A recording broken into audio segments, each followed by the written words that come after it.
We have to understand the strategies that are in place now with the main negotiators who need support for this going forward, because this is going to sort of burst forth in just a fiery plume of debate across New York State.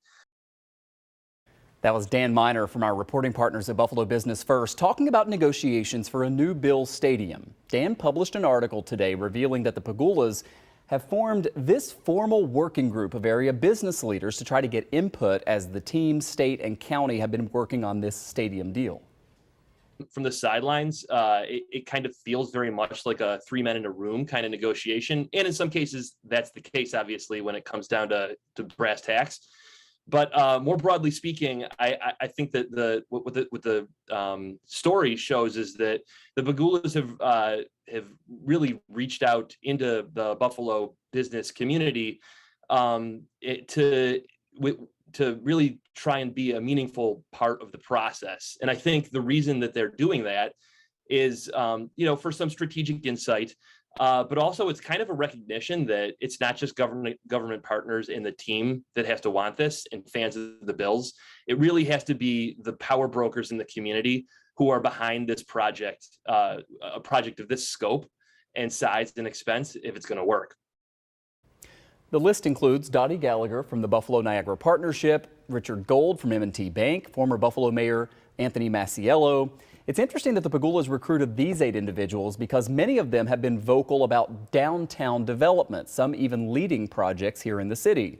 But Dan says that there was one key message upon which all of them agreed. I think that what the message was to keep the Bills at all costs.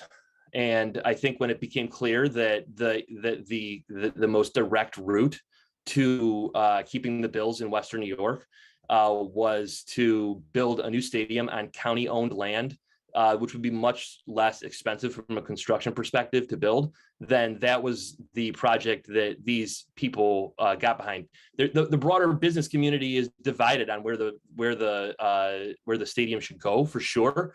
But the insiders, the people who are working directly with the team, have come to sort of come to accept that the main priority is not really location, but in keeping the Bills here. So we expect a stadium deal to be announced soon. Governor Hochul said it will be part of the state budget, which is due April 1st, but it won't necessarily get rubber stamped. The state legislature has to sign off on the funding along with agreement among the Erie County Legislature and the NFL. It could get lively with downstate lawmakers already voicing some concern.